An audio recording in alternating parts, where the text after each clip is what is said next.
A veces la gente dice que los hospitales son lugares de esperanza, lugares donde la vida se aferra, donde la ciencia gana tiempo, donde los pasillos guardan más historias de recuperación que de muerte. Yo también lo creía, hasta que descubrí que lo que más abunda en un hospital no es la vida, ni los pacientes, ni el dolor. Es lo que deja la gente cuando muere. Lo llaman energía. Otros dicen que son residuos emocionales. Pero si alguna vez has caminado solo por un hospital a las 3 de la mañana, sabes que eso no es energía. Ni emoción, es presencia. Hay un silencio en los hospitales que no es normal. Un silencio que no está vacío. Es un silencio que parece escuchar, esperar y a veces responder. No importa cuántas luces estén encendidas, cuánta gente esté trabajando, cuánta tecnología rodee las camas. Siempre hay algo detrás de todo eso. Algo que mira, algo que no se ha ido. Nunca olvidaré la primera vez que lo sentí. Yo estaba en un pasillo largo, recién desinfectado, el piso brillando bajo las lámparas blancas. Todo estaba en orden, limpio, perfecto. Y aún así, era como caminar por un túnel donde cada paso despertaba algo que llevaba mucho tiempo dormido. Una sensación tan intensa que me detuve.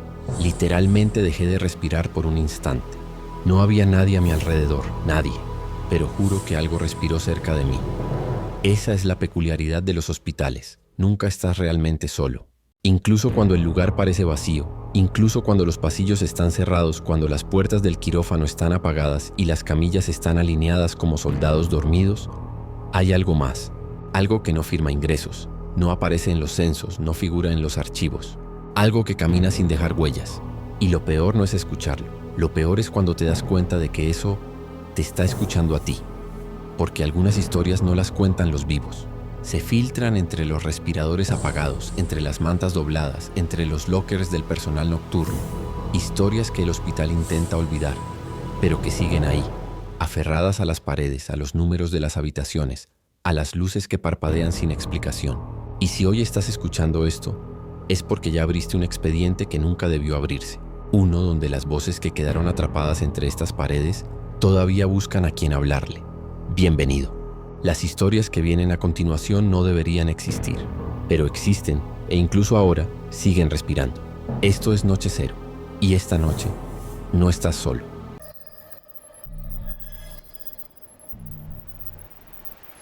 Trabajo como enfermero nocturno desde hace 11 años. He visto de todo, pacientes recuperarse contra todo pronóstico, otros irse en silencio sin que nadie los acompañara, y cosas que ningún informe médico podría registrar. Pero nada me marcó tanto como lo que ocurrió en el cuarto 309. El hospital tiene 2 salas principales, y la 300 siempre ha tenido fama entre el personal. No de forma abierta, nadie escribe nada, nadie denuncia nada, pero todos saben que algo pasa ahí. Hay habitaciones que la gente evita cuando puede, pasillos donde los radios fallan, luces que se apagan solas. La 309 era una de esas habitaciones. Aquel turno estaba especialmente silencioso. El tipo de silencio que hace que cada sonido se sienta demasiado fuerte, demasiado presente. Eran las 2:47 de la madrugada cuando mi radio vibró. No sonó, solo vibró. Lo miré y no había mensaje, no había llamada, solo una notificación de ingreso en habitación 309. Me quedé quieto. Esa habitación estaba cerrada, vacía, sellada desde hacía 3 días. En la 309 había muerto un paciente llamado Andrés Salgado. Un hombre de 62 años que llevaba meses ingresado por una insuficiencia renal que terminó complicándose. Falleció solo, poco después de la medianoche. Su expediente lo decía claro, la causa estaba establecida y el cuarto había sido desinfectado y cerrado. No había forma de que alguien hubiera ingresado ahí. Caminé hacia la habitación. Cada paso sonaba hueco, como si el piso fuera más grande de lo que era. Traté de convencerme de que era una falla del sistema, nada más. Pero cuando llegué, la luz del cuarto estaba encendida. Yo mismo la había apagado la noche anterior. Me quedé afuera con la mano en la manija escuchando. Y fue entonces cuando oí el sonido, un respirador.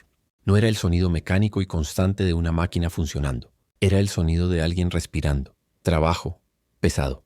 Como si dentro hubiera alguien jadeando, intentando recuperar el aire. Abrí la puerta. La cama estaba deshecha, como si alguien se hubiera movido encima de ella. La sábana arrugada, la almohada hundida. Y en el monitor, desconectado de la pared, parpadeaba una línea. Una línea verde. Subía y bajaba como si estuviera leyendo un pulso. No debería haber tenido energía. No debería haber mostrado nada.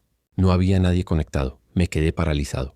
La habitación olía a desinfectante mezclado con algo más. Algo tibio, humano.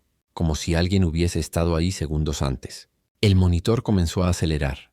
Pip, pip, Pip, pip, pip. Y en la pantalla, sobre la línea irregular, apareció un nombre. Salgado. Andrés retrocedió un paso. La luz del cuarto parpadeó una sola vez y entonces lo vi. En la esquina, junto al baño, había una figura. No un cuerpo completo, no una sombra normal. Era como si parte de una persona estuviera ahí, pero no terminara de formarse. Un hombro marcado, el contorno de una cabeza inclinada, el brillo diminuto de algo que parecía un ojo. No se movía, solo estaba ahí. El monitor marcó un latido más, fuerte, seco, y la figura dio un paso hacia mí. Corrí. No pensé, no miré atrás. Cerré la puerta sin mirar si había algo siguiéndome. Me apoyé contra la pared y sentí que el aire me regresaba por pedazos. Llamé a seguridad, pedí que verificaran. Dijeron que no encontraron nada, que el monitor estaba apagado, que la luz estaba fuera, que todo estaba en orden. Pero esa noche, al final del turno, cuando fui a entregar mi reporte, encontré una hoja que no debería existir. Un papel viejo, amarillento, como sacado de un archivo que ya no se usa, tenía mi nombre, la fecha de ese día, y un registro que decía: ingreso nocturno, habitación 309. Asignado, enfermero de turno para acompañamiento. Observación. El paciente dice que aún tiene asuntos pendientes contigo. No sé qué quiso decir. No sé por qué conmigo. No conocía a Andrés en vida más de lo necesario. Pero cada noche que paso frente a ese cuarto siento lo mismo. Esa respiración detrás de la puerta. Fuerte, paciente. Cada vez más cerca. A veces pienso que no se fue. A veces pienso que no quiere irse. Y otras noches siento que está esperando que entre para terminar lo que empezó.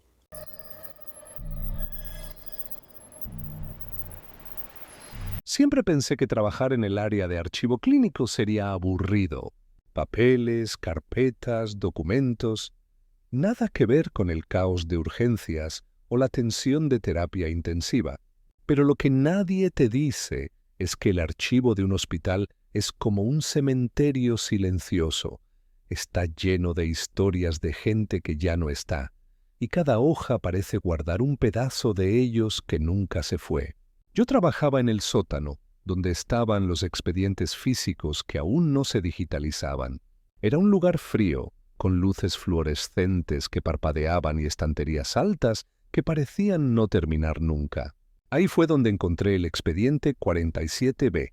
Llegó a mis manos de manera extraña. No estaba en la lista de archivos que debía ordenar ese día. Simplemente apareció en mi mesa, como si alguien lo hubiera dejado ahí mientras fui al baño. Era una carpeta vieja, amarillenta, con el borde desgastado y una cinta roja que decía «No mover». Lo primero que pensé fue que era un archivo legal que debía llevar a dirección, pero cuando lo abrí me di cuenta de que no era un expediente común.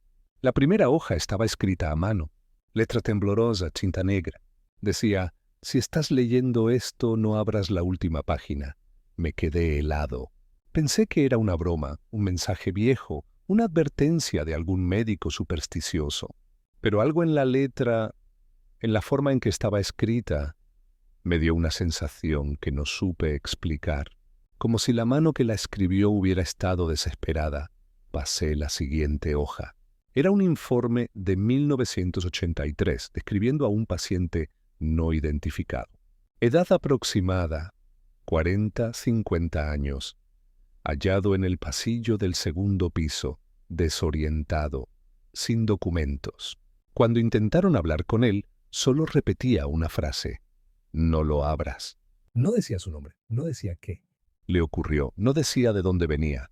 Solo repetía eso una y otra vez, hasta rasgarse la garganta. Las siguientes hojas describían algo peor.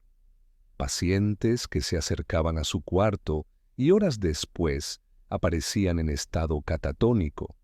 Enfermeras que aseguraban escuchar golpes desde adentro cuando él estaba dormido.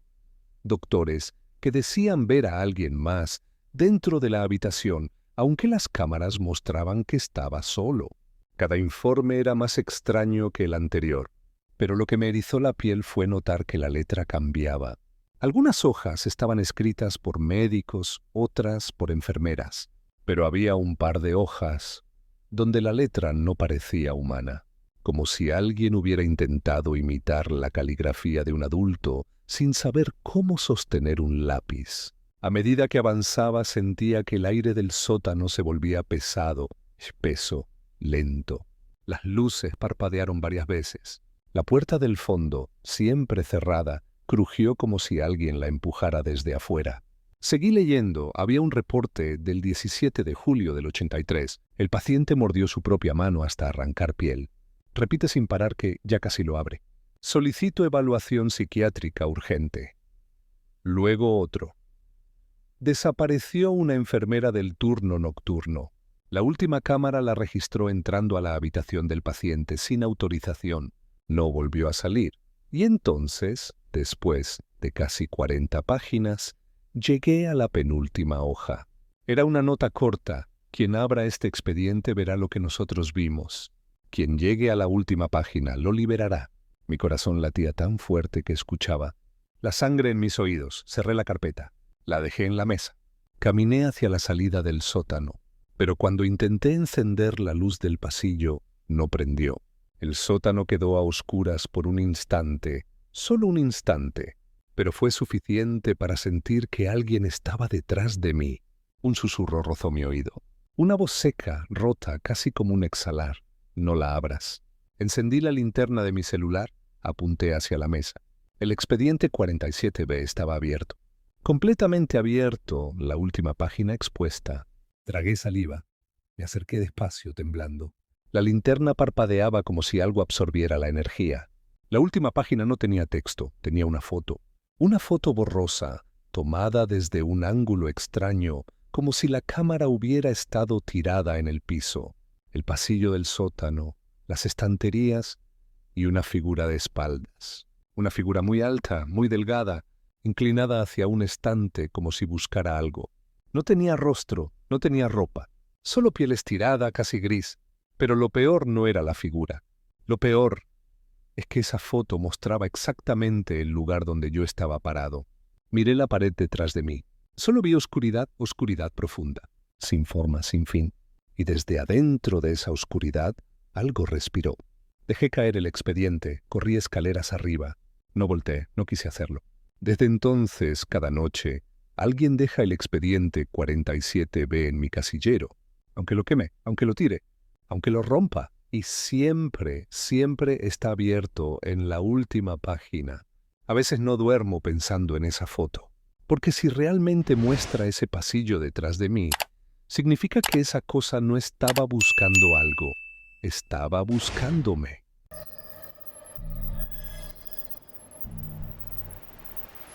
El Hospital San Gregorio tenía una reputación silenciosa entre los médicos.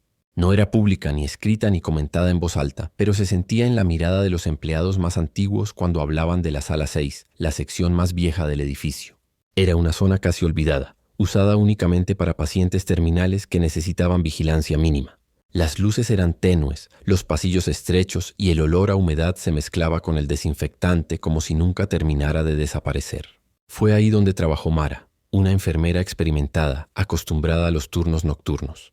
Durante sus 14 años de servicio había visto gente morir, gente recuperarse y gente llorar, pero nunca había visto lo que ocurrió con la paciente del cuarto 612.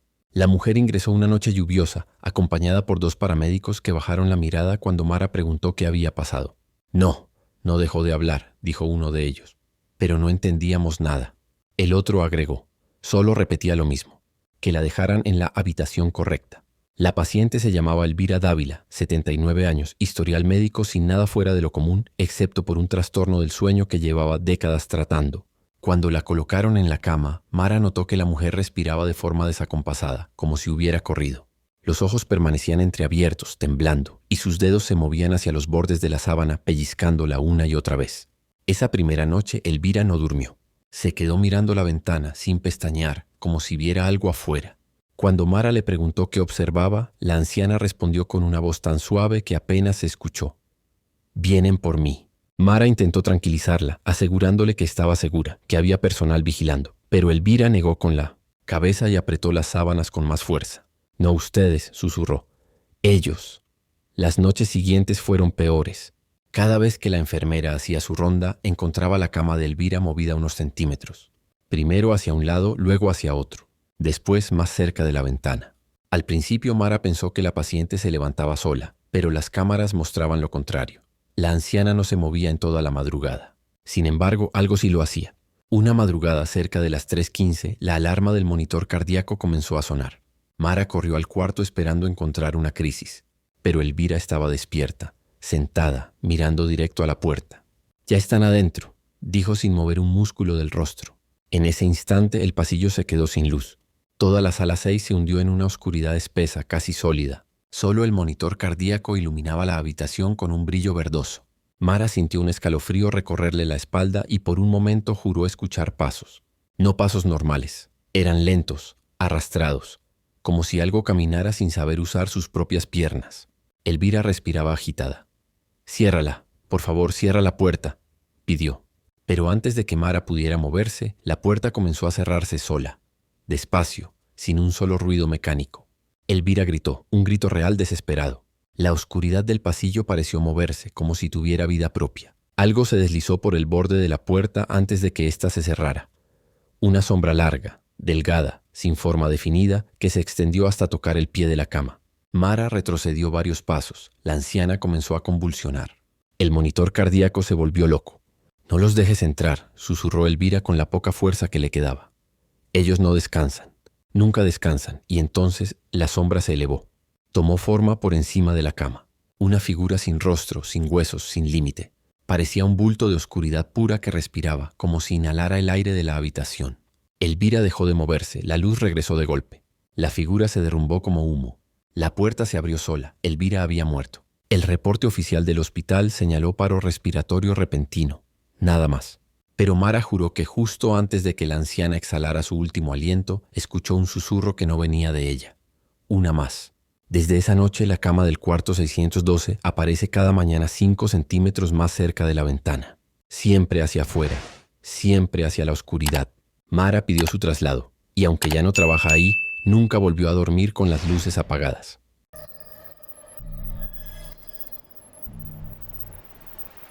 A veces, los edificios antiguos cuentan más historias que las personas que trabajan en ellos. Y en el caso de algunos hospitales, esas historias no se quedan en las paredes. Caminan, murmuran y esperan. Esta historia ocurre en un hospital regional cuya área vieja permanecía cerrada desde hacía más de 10 años. Según los directivos, la estructura no era segura. Según los trabajadores, lo que había allí dentro no tenía nada que ver con paredes cuarteadas. El protagonista es Diego, un joven encargado de intendencia que tomaba turnos nocturnos porque pagaban un poco más.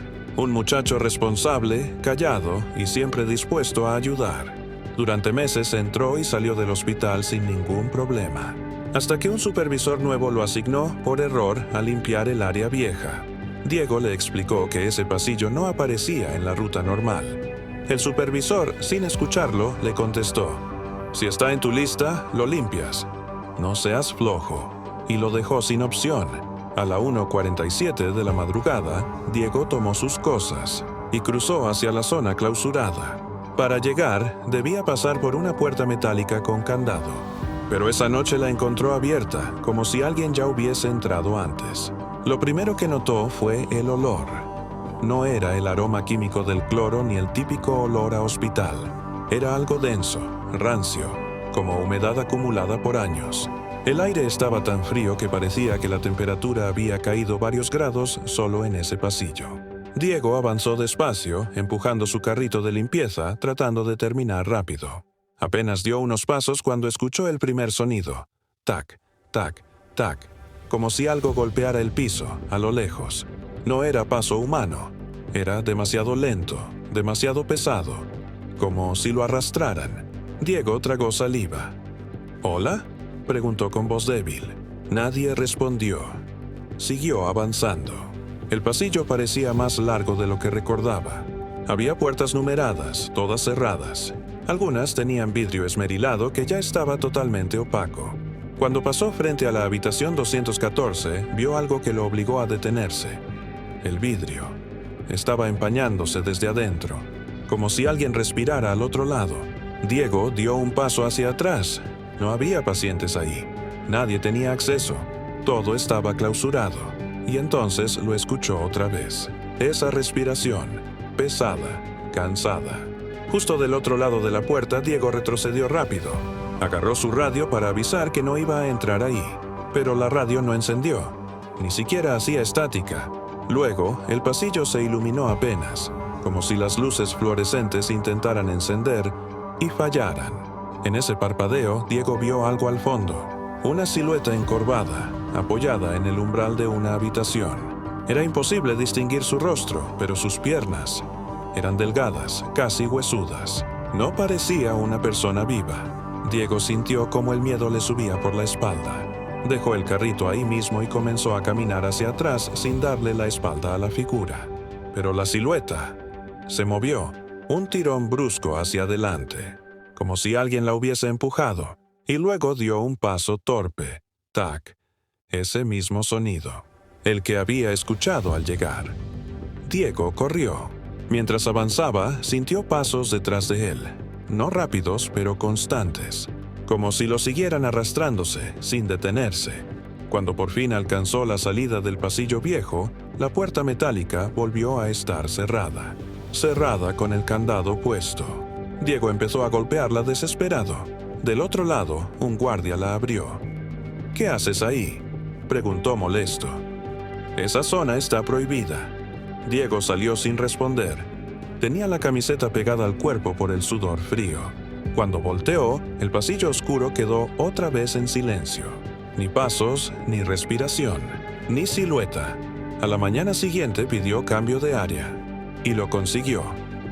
Años después, cuando contó su experiencia a una enfermera veterana, ella solo respondió con un suspiro. «Todos los hospitales tienen un pasillo que nadie limpia, Diego. Porque hay lugares donde no quieren que entremos». Diego preguntó quiénes eran ellos. La enfermera lo miró, incómoda, y dijo: «Los que todavía caminan buscando a quien los escuche». Aquella noche, mientras salía del trabajo, Diego juró escuchar detrás de él un paso torpe, arrastrado. El mismo sonido. Tac, tac, tac. Como si lo hubieran seguido fuera del hospital.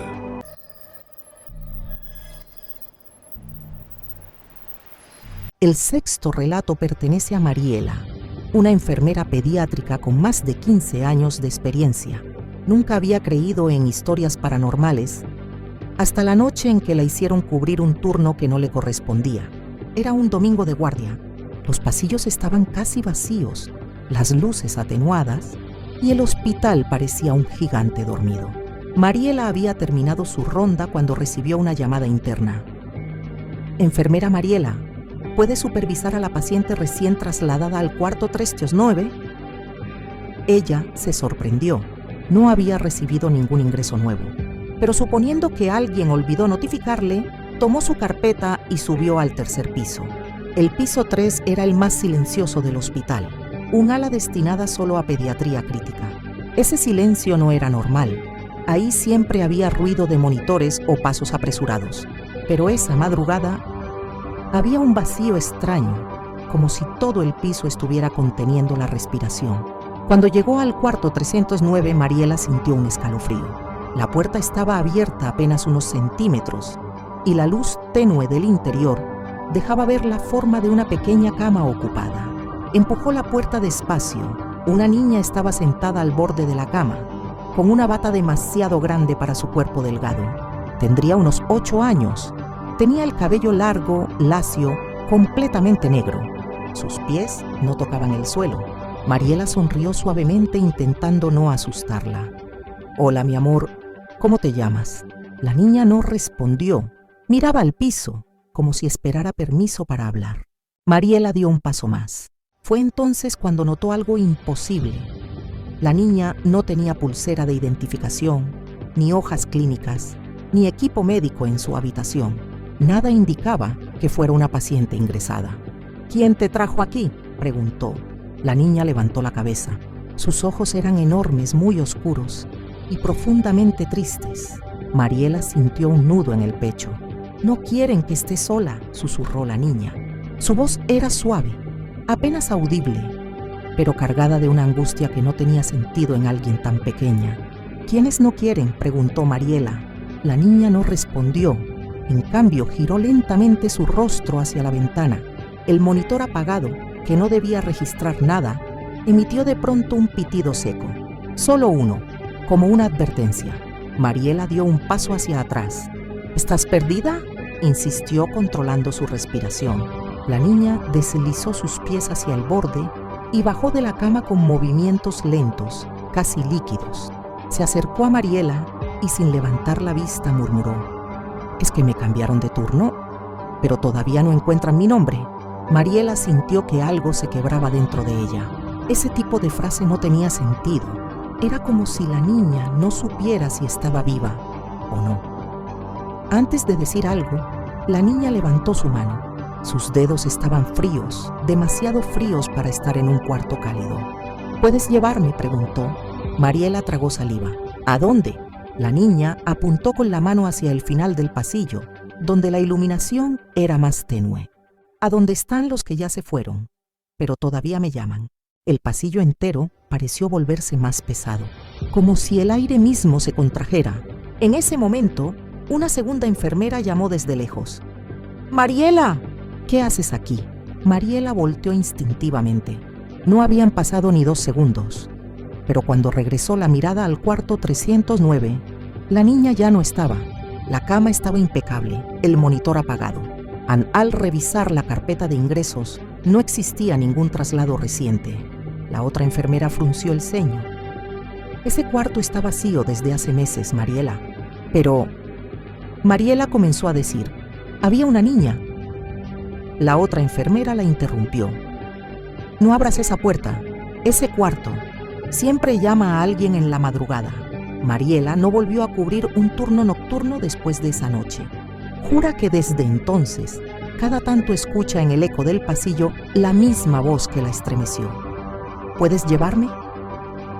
Dicen que, de vez en cuando, la puerta del cuarto 309 aparece entreabierta, como si la niña esperara a que alguien por fin la acompañe.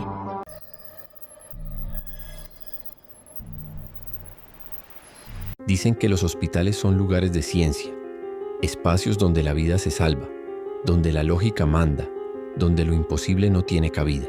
Pero esta noche recorrimos pasillos donde la lógica ya no alcanza. Escuchamos voces que no deberían existir. Vimos sombras que no tendrían por qué moverse. Y sentimos el peso de historias que, aunque muchos quieren olvidar, siguen repitiéndose cada madrugada. Porque si algo tienen en común estas 6 historias, es que ninguna de ellas proviene de la ficción. Son experiencias contadas por médicos, camilleros, enfermeras, guardias, personas que al final del día solo buscaban hacer su trabajo. Y aún así, algo decidió observarlos, seguirlos o pedirles que los acompañaran. Tal vez por eso los hospitales nunca duermen. Tal vez hay alguien más caminando sus pasillos, alguien que no aparece en ninguna lista de turnos, pero sigue regresando. Si alguna vez has sentido que una sala se queda demasiado silenciosa, si has visto una puerta entreabierta que juraste haber cerrado, o si en un turno nocturno escuchaste un nombre que nadie más oyó, tal vez ya has sido parte de estas historias, aunque no lo supieras. Y si quieres que sigamos explorando lugares donde la frontera entre la vida y la muerte es apenas un hilo, entonces suscríbete a Noche Cero, activa la campana y déjame un comentario contándome si tú o alguien que conoces ha vivido algo dentro de un hospital. Nos ayudará a seguir trayendo estas historias que pocos se atreven a contar, porque aquí siempre hay un pasillo más que recorrer, una sombra más que mirar, una voz más que entender. Esto es Noche Cero, donde incluso aquellos que ya no están encuentran la manera de volver.